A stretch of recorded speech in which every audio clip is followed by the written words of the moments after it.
আসসালামু আলাইকুম এভরিওয়ান। অন্ধমের ভালোবাসা গল্পের সিজন 2 18 নম্বর পার্ট। তো চলো বেশি কথা না কইয়া গল্প শুরু করা যাক। দীপু বলল, মানে কি বলছে এসব রিয়া তুমি? রিয়া বলল, আপনার একটা পুরনো ডায়েরি পেয়েছিলাম মায়ের শাড়ির নিচে, বহুদিন ধরে রেখে দিয়েছিলাম পড়ে দেখবো বলে। কাল হঠাৎ সময় পেলাম, খুলে পড়লাম কয়েকটা পাতা। প্রতিটি লাইন, প্রতিটি শব্দে আপনি শুধু অধরাকে ডেকেছেন, তাকে নিয়ে স্বপ্ন দেখেছেন, ভবিষ্যৎ কল্পনা করেছেন। তাহলে আমার জায়গা কোথায়? দীপু দীর্ঘশ্বাস ফেলে বলল, তুমি জানো না আমি প্রতিদিন কতটা চেষ্টা করি তোমার সেই প্রশ্নগুলোর উত্তর হতে। আমি অধরাকে ভালোবেসেছিলাম ঠিক, কিন্তু সেটা ছিল আমার কৈশোরের অনুভব। তোমার সঙ্গে আমার জীবন শুরু হয়েছে সেই দিন থেকে, যেই দিন তুমি নিজের সব ছেড়ে আমার পাশে এসে দাঁড়িয়েছিলে। রিয়া চুপ করে রইল। দীপু আবার বলল, অধরা আমার প্রথম অনুভব ছিল, কিন্তু তুমি আমার জীবন সঙ্গিনী। তুমি আমার জীবনের সেই অধ্যায় যেটার পরে আর কোনো পাতা উল্টাবে না। তোমার আগে ভালোবাসা ছিল, তোমার পরে নেই, আর কখনো আসবেও না। বাবা যখন অসুস্থ হয়ে পড়লেন, সংসারের হাল যখন ধরতে হলো, সেই দিনই এই ডায়েরি তুলে রেখেছিলাম মায়ের শাড়ির ভাঁজে, আর খোলা হয়নি।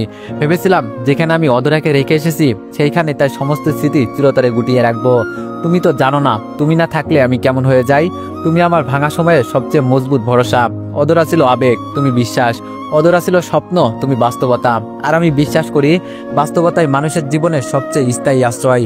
তুমি যদি কখনো অনুভব করতে পারতে আমি তোমাকে কতখানি ভালোবাসি, তাহলে আর প্রশ্ন করতে না রিয়া। অধরা আমার শৈশবের অনুভব ছিল, আর তুমি আমার জীবনের অবিচ্ছেদ্য অংশ। তোমার ছাড়া আমার ঘর, আমার দিন, আমার রাত্রি কিছুই তো চলে না। রিয়া চোখ নামিয়ে ফিসফিস করে বলল, তবু আমি চাই না কোনো পাতায়, কোনো কোণে, কোনো হৃৎপুণ্ডে অন্য কোনো নাম থাকুক। আমি আপনার পুরোটা চাই, ভগাংশ নয়। দীপু একটু হাসলো, সেই হাসিতে অভিমানের ছায়া, ভালোবাসার স্পর্শ। দীপু বলল, ভালোবাসা যদি ভাঙা ভাঙা হতো, তাহলে এই জীবনে অনেক আগেই থেমে যেত রিয়া। তুমি শুধু স্ত্রী নয়, তুমি আমার সংসারের ভরসা, আমার জীবনের দিশা। অধরাকে ভালোবেসেছিলাম আমি, কিন্তু তাকে সঙ্গে নিয়ে পথ চলিনি। তোমাকে ভালোবেসে চলেছি প্রতিটা পদক্ষেপ। রিয়া নিঃশব্দে দীপুর বুকে মাথা রাখলো, চোখ বেয়ে নেমে এলো জল। তবে এবার সেই জলে হিংসা ছিল না, ছিল আত্মপ্রত্যয়। কারণ সে জানে প্রথম নয়, সেই ভালোবাসা হতেই তো ভাগ্য লাগে। দীপুর বাসার লাগোয়ায় গলিতে ভাড়া নিয়েছে মৃদুল, বলে বেড়াই শহরের নামি এক মার্কেটে কাপড়ের দোকান দিয়েছে সে। আসলে উদ্দেশ্য কেবল ব্যবসা নয়, চোখের আড়াল হলেও মনে মনে দীপুর প্রতি পদক্ষেপের হিসাব রাখা। দিনে একবার মার খোঁজ নিতে এসে বড় ছেলের সংসারে টু মেরে যায়, বলে, মা কেমন আছো? দীপু ঠিক মতো খাওয়াই তো। আসলে তার চোখে পড়ে অন্যখানে। দীপু পরিশ্রমের গড়া এক একটা ইটের দিকে, গ্যারেজের ধুলোমলিন বারান্দায় জমে ওঠা স্বপ্নের দিকে, হায়েমের অবুঝ হাসিতে লেগে থাকা রিয়ার শান্ত প্রশান্তির দিকে। মৃদুল তুহিনকে নিয়ে আসলে মা আদরে ভরিয়ে দেয়। তুহিন মায়ের গলা জড়িয়ে ধরে বলে, দাদি আমি তোমাকে নিয়ে যেতে এসেছি। মায়ের চোখ ঝাপসা হয়, অথচ কিছু বলেন না। অপরদিকে সায়েম ধীরে ধীরে হাঁটতে শিখেছে, ছোট্ট দুপায়ে পা ফেলে টুকটুক করে ঘরে ঘরে হেঁটে বেড়ায়। মৃদুল একবারও কোলে তুলে নেয় না, চোখে চোখ রাখলেও ভালোবাসার ন্যূনতম স্পষ্ট দেয় না। দীপু যতটুকু পারে তা দিয়ে ছেলের মুখে হাসি ফোটাতে চাই। দীপু সায়েমের জন্য একটা রঙিন জামা কিনে আনলে মৃদুল পরের দিনই তুহিনের জন্য এনে দেয় দামি দুটি পোশাক। তুহিন হাঁটতে গিয়েও পা মাটিতে ফেলে না, বাবা কাঁধে তুলে নিয়ে ঘোরায়।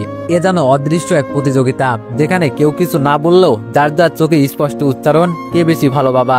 দীপু এসব দেখে কিছু বলে না, শুধু দূর থেকে একটুখানি হেসে ছেলে সায়েমের মাথায় হাত রাখে। মনের ভিতর দিয়ে ঢেউয়ের মতো বয়ে যায় একটাই কথা, ভালোবাসা কখনো প্রতিযোগিতা হতে পারে না।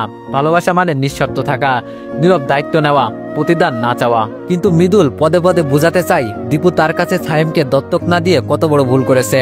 দিনের অর্ধেক সময় কাটে গ্যারেজের তপ্ত ইঞ্জিনের মাঝে, লোহার গন্ধ, গ্রিসের দাগ, আর ক্লান্ত ঘাম মিশে যেন শরীর থেকে বেরিয়ে আসে তার জীবনের কাহিনী। বাকি অর্ধেক সময় চলে যায় বাড়ির কাজ সামলাতে, ইট, সিমেন্ট, রডের হিসাব, শ্রমিকের তদারকি। নিজের জন্য সময় রাখার মতো কোনো অবসর নেই, নেই বিশ্রামের ছায়া। রাতে একা দাঁড়ায় আয়নার সামনে, কোনো বিশেষ কারণ ছিল না, হঠাৎই নিজেকে দেখার ইচ্ছে হলো। আয়নার দৃষ্টিতে চমকে উঠেছে, চেনা সেই চেহারা যেন বদলে গেছে। চোখে ঘুমহীনতা, মুখে ক্লান্তির রেখা, শরীর শুকিয়ে জীর্ণ হয়েছে, মাথার চুলে স্পষ্ট ফাঁক। কখন যেন বয়স কাঁধে চেপে বসেছে নিঃশব্দে। নিজেই নিজের চোখের দিকে তাকিয়ে একটা দীর্ঘশ্বাস ফেলে। এত কিছু করে শেষ পর্যন্ত কি আমি আমার পরিবারের মুখে হাসি এনে দিতে পেরেছি? কিন্তু পরক্ষণই মনে পড়ে যায় স্নেহা ও সায়েমের উজ্জ্বল হাসি, রিয়ার গভীর মমতা, আর মায়ের প্রশান্ত মুখ। তখনই সে আয়নার দিকে তাকিয়ে মৃদু হেসে ফেলে। যদি ভালোবাসায় থাকে পুরস্কার, তাহলে এই ক্ষয় হয়ে যাওয়া দেহ হয়ে উঠুক সবচেয়ে মূল্যবান উৎসর্গ। রোজার সময় হয়ে আসছে, চৈত্রের রোদ যেন রোজার প্রস্তুতির আগেই পরীক্ষা নিতে চাই। দীপু কিছুদিনের জন্য ঘরের নির্মাণ কাজ বন্ধ রাখলো, পুরো মনোযোগ দিল গ্যারেজে, কারণ এখন উপার্জনের টাকা দিয়ে রোজার বাজার করতে হবে। ভোর থেকে সন্ধ্যা পর্যন্ত নিজেই খাটে, ঘামে ভেজে শরীর, তবু ক্লান্তির কোনো ছাপ নেই চোখে মুখে, কারণ তার একটাই লক্ষ্য ঘরটা আবার গড়ে তোলা আর নিজের আত্মসম্মানটাকে ফিরিয়ে আনা। গ্যারেজে বসেই এক দুপুরে রুষাকে ফোন করলো সে। রুষার কণ্ঠে প্রশান্তির ঢেউ। সে জানালো এখন বেশ ভালোই আছে। শাশুড়ি কিছু বললে সে কিছু বলার আগে তার স্বামী উত্তর দিয়ে দেয়। এখন শাশুড়ি অনেকটাই বদলে গেছেন, একটা অদৃশ্য সীমারেখা তৈরি হয়েছে যেটা কারো সম্মানকে মিলান হতে দেয় না। দোকানটা ছোট, আয়ও আহামরি না, তবুও শান্তি আছে ভাইয়া। তোমার দেওয়ার টাকাটার মর্যাদা আমি কখনো ভুলবো না। একটা আশ্রয়, একটুখানি সম্মান, এর চেয়ে বড় সম্পদ আর কিছুই নেই। দীপু কিছুক্ষণ চুপ থেকে বললাম, এইসব শুনেই তো শান্তি পাই রুষা, তোরা ভালো থাকলেই আমার শান্তিতে ঘুম আসে। ফোন কেটে দিয়ে ছাড়াই বসে চোখ বন্ধ করলো দীপু। এক মুঠো নিঃশ্বাস বুকে জমিয়ে মনে মনে বলল, এই জীবনের যুদ্ধে সে হেরে যেতে চায় না, কারণ অনেক মানুষের হাসি এখন তার কাঁধে ভর করে দাঁড়িয়ে আছে। মৃদুলের মধ্যে আজও কোনো পরিবর্তন নেই, তার কথাবার্তা, চলাচল, এমনকি হাঁটা চলার ভঙ্গিতেও এখনো ধরে পড়ে একরকম অদ্যত্ত। সে ব্যবসার কাজে শহরে এসেছে, এই নামেই পরিচিত দিয়ে বেড়ায়, কিন্তু দীপুর মনে গভীর একটা প্রশ্ন ঘুরপাক খায়। সে কি সত্যি ব্যবসার তাগিদে এসেছে, নাকি নীরব প্রতিযোগিতায় নেমেছে বড় ভাইকে হারানোর মঞ্চে? মাঝে মধ্যে বাসায় বড় রুই মাছ, ব্রয়লার মুরগি কিংবা ভারী ফলমূল এনে হাজির করে মৃদুল। তারপর ছোট্ট সায়েমু স্নেহাকে ডেকে বলে, এই দেখো চাচ্চু কত বড় মাছ এনেছে, এই দেখো মুরগি। কিন্তু এই দেখানোই শেষ, না কোনো মাছের এক টুকরো, না কোনো রসালো ফলের এক খণ্ড সায়েম কিংবা তার ছোট বোনের ভাগ্যে জুটেছে। শুধু চোখের সামনে একরাশ বিলাসিতা আর হাতের মুঠোয় অভাবের শিকল। তো সন্তানদের জন্য তুই যে ভবিষ্যৎ আঁকছিস সেই স্বপ্ন যেন পূরণ হয়, এই দোয়াই থাকলো আমার। ঘরের বাতাসে তখন শান্তির এক নিঃশব্দ কম্পন ছড়িয়ে পড়ে। মায়ের ছোঁয়ার ভরসা ছায়া পায় আবার এক ক্লান্ত সন্তান। রিয়ার বড় ভাইয়ের পরিবার মোটামুটি সচ্ছল হলেও মেজ ভাইয়ের সংসার রিয়ার বড় ভাইয়ের পরিবার মোটামুটি সচ্ছল হলেও মেজ ভাইয়ের সংসারে নিত্যদিন এক ধরনের যুদ্ধ চলে। তাদের ঘরে যেন ভালোবাসার চেয়ে উচ্চস্বরের ঝগড়া আর অপমানেরই আধিক্য বেশি। প্রতিদিন অন্তত একবার বিচার সভা বসে, অভিযোগ, জবাব, প্রতিশোধ। তাদের সংসারে হাসির চেয়ে কান্নার, শব্দের চেয়ে তিরস্কার বেশি। মাঝে মধ্যে যখন রিয়ার মেজ ভাই তার স্ত্রীর উপর হাত তোলে, স্ত্রী তখন নীরব থাকার নারী নয়, সে প্রতিটি আঘাতের জবাব দেয় সমান আঘাতে। একটা গালির বদলে দুইটা গালি ছুড়ে দেয়। কথা নয়, যেন প্রতিযোগিতা চলে কে কাকে বেশি আঘাত করতে পারে। সেই বাড়ির দেয়ালগুলো পর্যন্ত বুঝে গেছে এই সংসার বোঝাপড়ার স্থান নয়, কেবল রাগ, অভিমান আর দুঃখ জমে আছে প্রতিটা কোনায়। এই সংসারে না আছে ভবিষ্যতের স্বপ্ন, না আছে শান্তি করার চেষ্টা। কেউ কারোর ভুল বুঝতে চায় না, শুধু কথার পাল্টা কথা, আঘাতের প্রতি আঘাত। রিয়ার মেজ ভাবির মাঝে সংসারের প্রতি বিন্দুমাত্র দায়িত্ববোধ নেই। তিনি কোনোদিনও স্বামীর সহনশীলতা শেখাতে চেয়েছেন বলে মনে হয় না। না তিনি নিজে সামাল দিয়েছেন সংসারের ভাঙাহাল, বাজারে কি আছে কি নেই তাতে তার কোনো আগ্রহ নেই। শুধু ঘরে রান্নার সময় বুঝতে পারেন চাল ডাল শেষ, আর তখনই শুরু হয় এক নতুন লড়াই। ভাবি কখনো ভাবেন না আগামীকাল কিভাবে চলবে, শুধু আজকের কড়াইয়ে কি পড়বে তাই নিয়ে তার যত সব ভাবনা। যেখানে সংসার মানে সঞ্চয়, সহমর্মিতা, পরস্পরের প্রতি শ্রদ্ধা, সেখানে তারা যেন একে অন্যের শত্রু হয়ে উঠেছেন। দীপুর মনে কেবল এক অজানা ব্যথা উকি দিতে লাগলো। মায়ের সেই শান্ত হাসির আড়ালেও যে চাপা কষ্ট লুকিয়ে আছে তা সে স্পষ্ট অনুভব করলো। তার কণ্ঠে কাঁপন জড়ালো। মা, আমার কথায় তুমি কষ্ট পাওনি তো? মা এবার একটু থেমে শান্ত গলায় বলল, কষ্ট না বাবা, আমি কষ্ট পাইনি। তবে সত্যি কথা বলতে কি, এত মানুষের সামনে একা বসে যখন খাবার খেতে হয় তখন নিজেরই খারাপ লাগে। তুই যে বলছিস আমি বুঝি সেটা ঠিকই, তোর ছেলে মেয়েদের দিকে তাকালো মনটা কেমন করে ওঠে, কিন্তু মৃদুলকেও কিছু বলতে পারি না। সবশেষে তো আমারই সন্তান, সে যদি ভুল বোঝে দূরে সরে যায়, সেই ভয়ও তো কিছু বলা হয় না। তোকেও কত কিছু বলতে গিয়ে বলতে পারি না। মায়ের চোখের কোণে জমে থাকা জলচাপা কান্না দীপুর অন্তর ভেদ করে গেল। সে মাথা নিচু করে বলল, তুমি যদি আমাকে না বলো তাহলে কে বলবে মা? আমি যে প্রতিদিন ভয় পাই তোমার মুখের দিকে তাকাতে। আমি চাই না তোমার জন্য কিছু করাটা আমার জন্য অহংকার হোক, আমি চাই সেটা হোক আমার দায়িত্ব, আমার ভালোবাসা। মা এবার কোমল হাতে ছেলের মাথায় হাত রাখলেন। তার চোখে এখন একটাই ভাষা, গভীর ভালোবাসা আর দোয়ার প্রার্থনা। তুই যতটুকু করছিস সেটা অনেক দীপু, একটা সন্তান যেমন হয় তুই তার চেয়েও বেশি। তোকে নিয়ে আমি গর্ব করি, তুই আমাকে বুঝেছিস, এটা সব সন্তানের পক্ষে সম্ভব না। দীপু আর কিছু বলল না, শুধু চুপচাপ বসে রইল মায়ের পায়ের কাছে। ছায়াম স্নেহা রেডি হয়ে দীপুকে ডেকে উঠল। ও বাবা, বললে না ঘুরতে নিয়ে যাবে? মেয়ের চঞ্চল কণ্ঠে ডাকা মাত্রই দীপু হাসি মুখে উঠে দাঁড়ালো। রিয়াকে বলে দুই হাতে ছেলে মেয়ের হাত ধরে বেরিয়ে পড়লো সে। শহরের কোলাহল ছাড়িয়ে, গন্তব্য নেই তবু উদ্দেশ্য আছে, সন্তানের সাথে কিছু সময় কাটানো। ফুটপাত ধরে তিনজন হাঁটছে পাশাপাশি। স্নেহা একটু হাঁপিয়ে বলল, বাবা আর কত দূর? পা দুটো ব্যথা করে যাচ্ছে। দীপু হেসে মাথায় হাত রেখে বলল, এতেই হাঁপিয়ে গেলে আম্মু? জীবন তো এখন অনেকটা পথ বাকি। তোমরা যেমন হাঁটতে হাঁটতে একসময় গন্তব্যে পৌঁছাবে, তেমনই জীবনের পরিশ্রম করে একদিন সফলতাও ধরা দেবে। কিছুক্ষণ থেমে দীপু আবার বলল, জানো, সফলতা কখনো সহজে আসে না। প্রত্যেক সফল মানুষের পেছনে থাকে অসংখ্য পরিশ্রম, ত্যাগ আর অপেক্ষা। সে উদাহরণ টানলো কেবল অনুপ্রেরণার জন্য।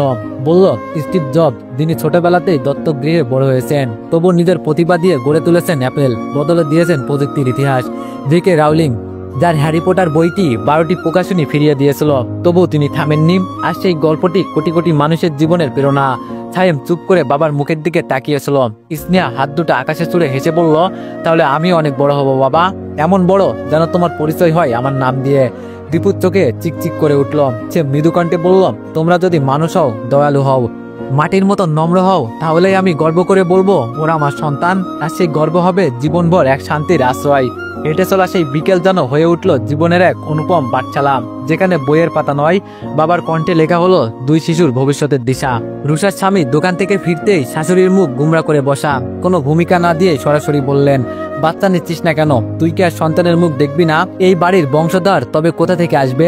প্রতিদিনকার এই পুনরাবৃত্তি আজ আর নতুন কিছু নয় রুষার কাছে। সে মাথা নিচু করে দাঁড়িয়ে থাকলো, কিন্তু তার স্বামী চুপ করে রইল না আজ। দীর্ঘশ্বাস ফেলে শান্ত গলায় বললেন, মা, আল্লাহ চাইলে রুষার কোলেই আসবে আমার বংশধর।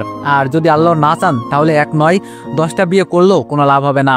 সন্তান হোক বা না হোক, তা একমাত্র তার ইচ্ছায় নির্ভর করে। রুষার শাশুড়ি একটু দমে গেলেন না, জেদের সুরে বললেন, তাই বলে কি চেষ্টা করবি না? কেবল তাকিয়ে থাকবি ভাগ্যের দিকে? ছেলের কণ্ঠে এবার একটু কঠিন হলো। কে বলছে আমরা চেষ্টা করছি না? আমরা দুজনেই সব রকম চেষ্টা করছি। ডাক্তার দেখিয়েছি, ওষুধ খেয়েছি, দোয়া করছি, রোজা রাখছি। তবুও সন্তান তো কেবল দাম্পত্য জীবনের উদ্দেশ্য নয় মা। রুষা আমার স্ত্রী, আমার দায়িত্ব, আমার সম্মান। তাকে ছোট করে আমি কখনোই বড় হতে চাই না। রুষার চোখ চিকচিক করে উঠল।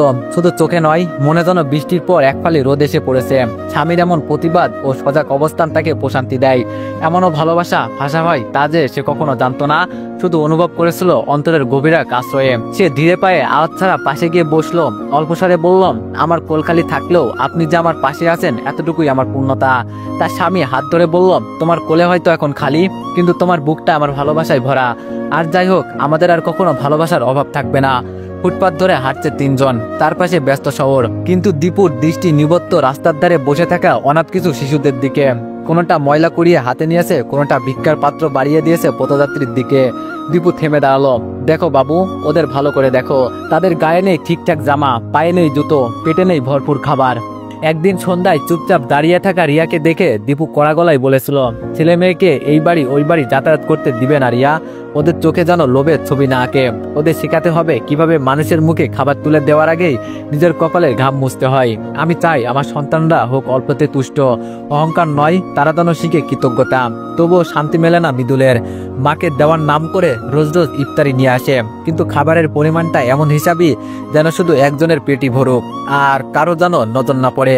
দীপু বোঝে এ এক ধরনের সূক্ষ্ম খোঁচা, এক ধরনের শ্রেষ্ঠত্ব দেখানোর প্রয়াস। নিজে বসে মাকে খাইয়ে দেয়। মায়ের ঠোঁটের কোনায় কিছুমাত্র হাসি ফুটলেও দীপু যেন দেখতে না পারে এমন কৌশলে বিদায় নেয়। হায়েম জানে না কেন ইফতারের সময় বাবার মুখটা গম্ভীর্য লেগে থাকে, কেন মা অল্প খাবার পাতে তুলে দেয়, কেন ইফতারিতে ফলমূল থাকে না, কেন দাদির প্লেটের পাশে তার হাত ছুতে গেলেই মাথাকে টেনে সরিয়ে নেয়। এই ঘর, এই পরিবার, এই রক্তের বন্ধন সব আছে, তবু কিছু নেই, ভালোবাসা নেই, সংবেদন নেই, তাই স্পষ্ট। রিয়ার বিষণ্ণ মুখটা যেন চাঁদের উপর মেঘের ছায়া। নীরবে বসে রয়েছে সে, চোখ দুটো নিচের দিকে, অথচ মনের ভিতরে চলছিল প্রবল ঢেউ। সায়েমার স্নেহা ঘুমিয়ে পড়েছে, ছোট বুকের নিঃশ্বাস উঠছে নামছে অবিরাম। দীপু পাশের ঘর থেকে এসে দেখলো রিয়া চুপচাপ বসে আছে অদ্ভুত এক মৌনতা নিয়ে। দীপু বলল, কি হয়েছে তোমার? রিয়া চুপ। দীপু আবারও প্রশ্ন করলো, কি হয়েছে বলো না। রিয়া দীর্ঘ নিঃশ্বাস ফেলে ধীরে বলল, একটা কথা বলবো, আপনি রাগ করবেন না তো? দীপু বলল, না, রাগ করবো না, তুমি বলো। রিয়া বলল, আপনি একটু ভেবে দেখবেন, এটা কি ঠিক না ভুল, বিচার করবেন আপনি। দীপু মাথা নেড়ে সম্মতি জানালো। রিয়ার কণ্ঠে তখনও শান্ত, কিন্তু প্রতিটি শব্দে জমেছিল দীর্ঘদিনের অভিমান। রিয়া বলল, মা নিজে পাশে বসে তারই নাতি নাতনিদের রেখে ভালো ভালো খাবার খান, এটা কেমন কথা বলুন? আমার সন্তানরা তারই রক্তের না হলেও বড় হয়ে তাকে দাদি বলেই তো ডাকে। তবু কি একবার উনি ভাবেন না ওদের মুখেও কি তুলে দেওয়া উচিত? দীপু কিছু বলল না, চুপ করে শুনছিল। রিয়া বলল, আমি তো বলি না মৃদুল যেন কিছু নিয়ে না আসে, আমি শুধু বলি আমার সন্তানদের যেন ওইসব দেখিয়ে না খাওয়ানো হয়। আমি মায়ের ঘরে কেন ওদের যেতে দিই না জানেন? কারণ ওরা এইসব দেখে কান্না করে, খেতে চাই, আমি তাদের দিতে পারি না। কিন্তু আপনি বলেন ওরা দাদির ঘরে যাক, আদর পাক। আদর আদর যদি বিভাজিত হয় তবে সেটা আদর না, সেটা অবহেলা হয়ে দাঁড়ায়। দীপু বলল, রিয়া। রিয়া বলল, না, আজ আমি বলবো। আপনি নিজেই বলেন মৃদুল নিজের হাতে খাইয়ে দেয় মাকে, তাহলে উনি তো বলতে পারেন না আমি খাবো না যদি সায়েম আর স্নেহা না খাই। উনি কি কখনো বলছেন? উনি কি কখনো মৃদুলকে থামিয়েছেন? দীপু চোখ নামিয়ে ফেলল, কিছু বলতে গিয়েও থেমে গেল। রিয়া বলল, ওরা তাদের রক্তের কেউ না বলেই তো এতটা দূরত্ব। আমার বুক ফেটে যায় যখন দেখি নিজের দুই সন্তানের দিকে তাকিয়ে কেউ ভালোবাসার ছায়াও ফেলতে চায় না। আপনি নিজের ভাইয়ের দই দেখেন, কিন্তু মায়ের ভূমিকা নিয়ে আপনি একবারও ভাবেন না কেন? দীপু দীর্ঘশ্বাস ফেলল, তার কণ্ঠ জানো কেমন ভারী হয়ে এলো। দীপু বলল, আমি সবই বুঝি রিয়া, কিন্তু কিছু কথা না বলেই বুকে পাথর হয়ে জমে থাকে। তোমার মতো সাহস আমার নেই যে খোলাখুলি বলতে পারি কাকে কোথায় ব্যথা দিচ্ছি। আমি তো চুপ করে সহ্য করি। রিয়া বলল, চুপ করে থাকলে অন্যায় থামে না, বরং সাহস পেয়ে যায়। আমার সন্তানেরা যেন কেউ অবহেলার চোখে না দেখে, এতটুকুই চাই আমি। কারণ তারা আমাদের পরিশ্রমে বেড়ে উঠেছে, মনের রক্ত ঘামে তাদের আমরা বড় করেছি। দীপু ধীরে উঠে দাঁড়ালো, গলা নিচু স্বরে বলল, তুমি ঠিক বলেছো, আজ থেকে ওদের আর কাউকে ছোট করে দেখতে দেব না। এরা আমার জীবন, আমার আত্মা। এদের চোখে জল এলে আমিও আর শক্ত থাকতে পারি না। রিয়া একটুখানি হাসলো, মাথা নিচু করে বলল, আপনার এই কথাগুলোর জন্যই আমি সবকিছু ছাড়তে পেরেছি। আপনার পাশে থাকার জন্য সব যন্ত্রণাকে আপন করে নিতে পেরেছি। অতীতের সেই শূন্যতা ভরা রাতগুলো যখন একটা কোমল ছোঁয়ার জন্য সারাটা রাত চোখের পানি ফেলতো রুহি, আজ যেন তারই প্রতিদান নিয়ে ফিরে এসেছে। স্বামীর হাতের উষ্ণতায় এক অনাবিল প্রশান্তি ঘিরে ধরেছে তাকে। চুপচাপ বসে থাকা রুহির চোখে তখন শুধু কৃতজ্ঞতা, চোখের কোণে চিকচিক করে উঠলো এক বিন্দু জল। স্বামী আস্তে করে জিজ্ঞেস করলো, কেমন লাগছে? রুহি কিছু বলল না, শুধু মাথা নিচু করে হাসলো। সেই হাসিতে যেন লুকানো ছিল হাজারো না পাওয়ার গ্লানি, মুছে পাওয়ার গভীর তৃপ্তি। তারপর ধীরে বললাম, এইটুকু স্পর্শই তো চেয়েছিলাম এতদিন ধরে, শুধু একটু বোঝার মানুষ, একটু মন দিয়ে ভালোবাসা।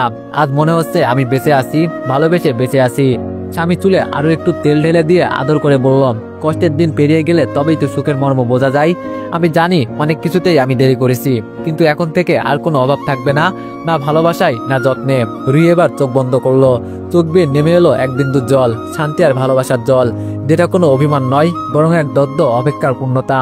ঘরের বাতাসে তখন শুধু নিঃশব্দ ভালোবাসার গন্ধ, যেখানে শব্দের দরকার পড়ে না, শুধু অনুভূতি বলে দেয় আমি আছি তোমার জন্য। সকালে ধীর পায়ে মায়ের ঘরে গেল দীপু, কোমল কণ্ঠে বলল, মা তোমাকে কিছু বলার ছিল। মা বলল, হ্যাঁ বল, শুনছি।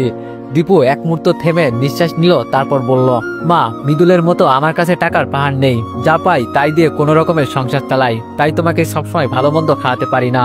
তুমি চাইলে মৃদুলের কাছে থেকে যেতে পারো, আমি কিছুই মনে করব না। আমার মন রাখতে বলছি না, আমি সত্যিই চাই তুমি যেখানে ভালো থাকো। তুমি যদি ওখানে ভালো খেতে পাও, স্বস্তি পাও, তাহলে তুমি ওইখানেই থাকো, আমি খুশি হব।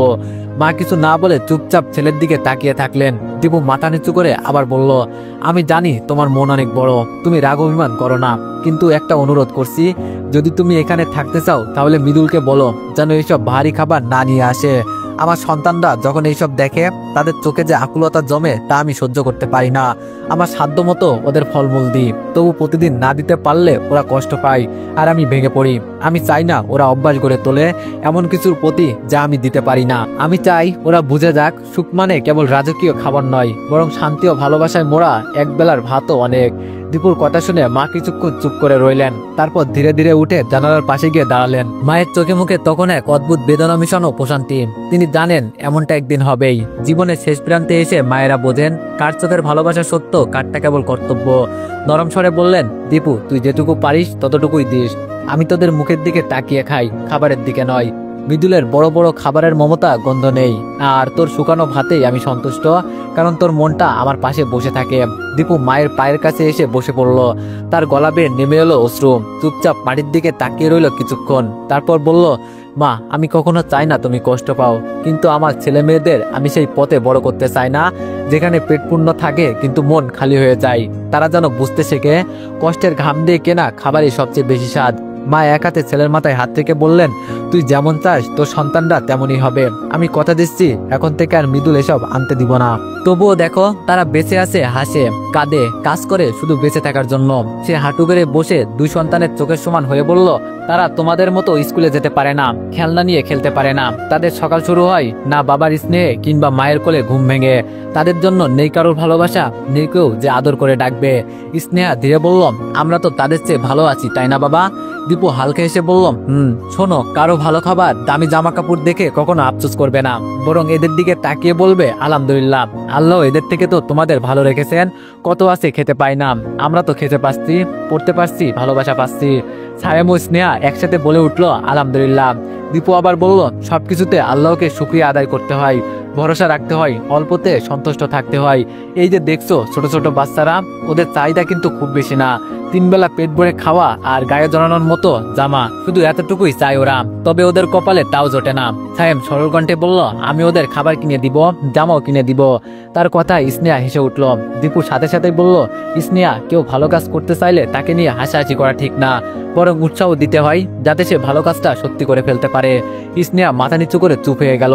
দীপু 2 সন্তানের মাথায় হাত রেখে বলল জানো, বইয়ের পাতা থেকে সব শেখা যায় না, জীবনের কঠিন অভিজ্ঞতা, রাস্তায় দেখা মানুষের গল্প থেকেও শেখার অনেক কিছু আছে।